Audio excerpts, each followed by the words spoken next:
Let's finally start talking about options to overcome this weakness, and that way we can, take full advantage of our 3D printers. Steps 1 and 2 are relatively basic.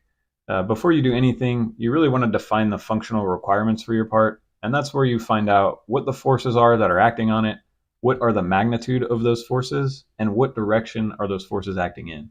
Because all of those things will come together in your decision for step number 2, which is determining what orientation you're going to print your part in, because the orientation determines a lot, but especially where those stronger interlayer bonds are going to be, and it also determines where your weaker z-axis bonds are going to be. And so I always try to figure out orientation before I even get started modeling a part. Coming back to these motorcycle tie-down anchors that I need, when the bike gets strapped down, I know there's going to be this tensile force that's pulling on this loop at an angle, and then resisting the tension from that tie down are going to be the compressive force from these bolts. And again, because this is coming in at an angle, there's going to be a force on the walls of these bolt holes. And so those are all pretty big factors when I'm going to decide the print orientation. And so here's a couple of options that you can see, and you can kind of make your guesses as you want, and we'll actually see how this interacts later on in the experimentation side. But I can say that I wasn't fully confident in either option here for two reasons. And the first one is because that tensile force is going to be pretty significant, because at a standstill, maybe it just comes from the bike suspension while it's compressed, but during driving, that force is going to move around and it's going to be amplified by bumps and turns. And I know that for a fact because I worked on another webinar recently where I used simulation for 3D printing and I made a bracket for this motorcycle. And in that webinar, I rode around and collected data on G-forces while riding. And so I went to some pretty extreme lengths there to try and max it out. But if I'm trying to be a little more realistic here, I split the weight of the bike between the two tie downs and still have some G-force. I really confidently want to know that these things can survive at least 1,000 pounds, which by itself is already a pretty big ask from a 3D printed part. But in combination with that, I have a second concern, which is because these forces are acting in different planes, and that's where the sort of z-axis weakness comes in, because there's not a print orientation that can optimize strength for all of the features of this part. So with option A, the bolt holes and the mounting flange will be really strong, but the hook is going to be more prone to breaking somewhere probably up here where it's a little bit thinner. And then option B has the opposite problem, where the hook will be really strong, but maybe it'll split somewhere between the layers where the bolts are, or it could just even potentially rip the hook completely out of the flange section. And that's where we can really start to take advantage of some of these different techniques to improve the z-axis strength. And a couple of these techniques are especially powerful, but I'll start with some of the smaller ones where, maybe they'll be helpful if the loads aren't quite as significant. And this is definitely a webinar about FDM 3D printing, but it would be irresponsible of me not to mention that SLA and SLS 3D printers have significantly better bonding between layers. SLA is actually considered fully isotropic because the layers are chemically bonded together in all directions. And SLS is somewhere in between the two in terms of interlayer strength. And then both of these options are fully solid filled parts as well. But coming back to FDM, this first one is really for any manufacturing process, and it's using fillets to help distribute stress concentrations. And for this example with the hooks, we could add a fillet between the hook and the flange part, which should add a reasonable amount of strength. And we'll actually see a good example of this in our experiments as well.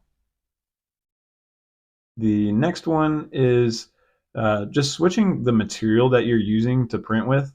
And generally speaking, you'll see better strength with nylon, for example, than with PLA.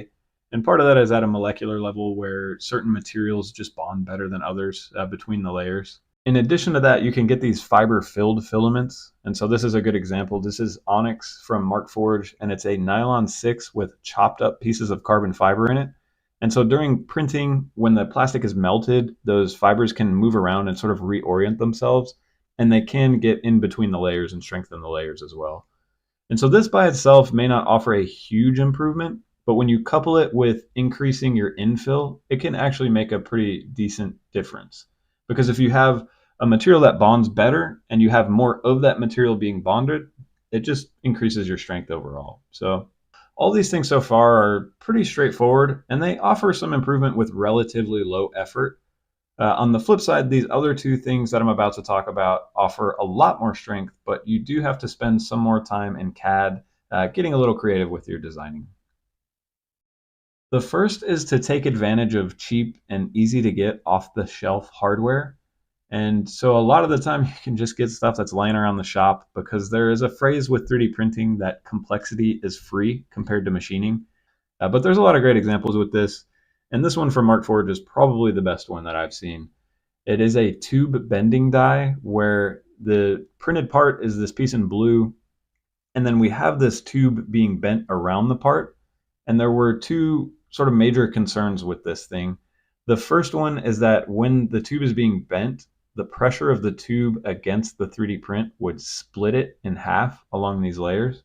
And then the second concern is because this piece in orange here are machine keys, and those are connected to a motor that transfers torque into this whole thing so it rotates.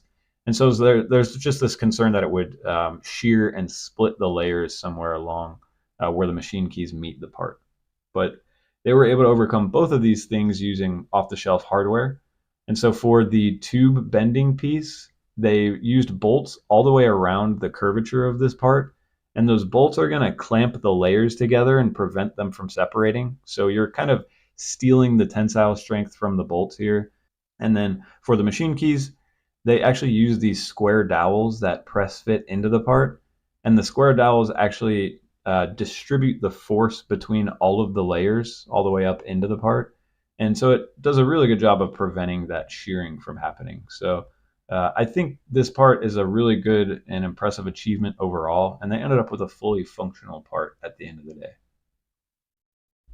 So moving on to our last little trick here, we'll come back to these tie-down hooks, and I sort of hinted at this a little bit earlier because we have these two options, and I didn't really like either one of them, but if one orientation is good for the hook, one is good for the flange, and complexity is free, why not do both? And so for this example, the hook press fits into the flange. And so now with the flange, we have these bolt holes that are really strong, and we have this big opening for the hook. And then this actual flange itself is going to be much stiffer because it's printed in this orientation.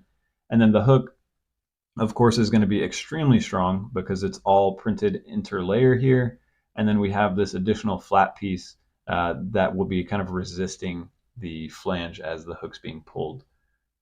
And so this technique adds a lot of strength just by itself, and it'll work with any FDM printer out there. But if you have a Markforged 3D printer, you can take things to a whole other level with this bonus tip, which is using carbon fiber reinforcement in each part. And that's because Markforged printers have a second nozzle that embeds continuous strands of carbon fiber into a part, and it irons that fiber into it. And so what you can see here is the X-ray view of our parts, where the blue is carbon fiber that's added inside of them. And these printers still have that Z layer weakness issue, but the fiber adds a ridiculous amount of strength within the layers. And so now these parts can be as strong as aluminum, and we just add the two of them together and we can take full advantage of the carbon fiber here. So here's a quick recap of our different techniques here. And it's a really good list. With these couple of things, you can make a pretty good difference on your prints. But one of the best things about this list is you can actually combine a lot of these things together. And so that's exactly what we did for the final version of this part. And here's kind of what it ended up looking like. I beefed up all the little parts of it just to start, and I increased the infill, and then I printed it out of nylon 6 with chopped carbon fiber. And then on the design side, I added this metal shackle that has a pin that sort of press fits into the part. And the pin did a really good job of distributing the force across the layers. And then the fact that it was such a tight fit means the part won't have to warp around the shape of the pin. And that'll make more sense once we go through the experiments for this. But the shackle was also nice because it rotates around the pin, and it just gives me more freedom as I'm hooking up my tie downs to it. And then I mentioned it earlier, but we have our two mounting bolts as well that are going to clamp these parts together and compress the layers. And then the last trick we talked about, splitting this up into two different parts and taking full advantage of each orientation. plus the addition of a couple of carbon fiber layers in each of these parts. And so in the flange, I've got some at the top and the bottom, so that's going to add a lot of stiffness with those sandwich panels, and it's also going to make it much harder for the hook to be pulled through.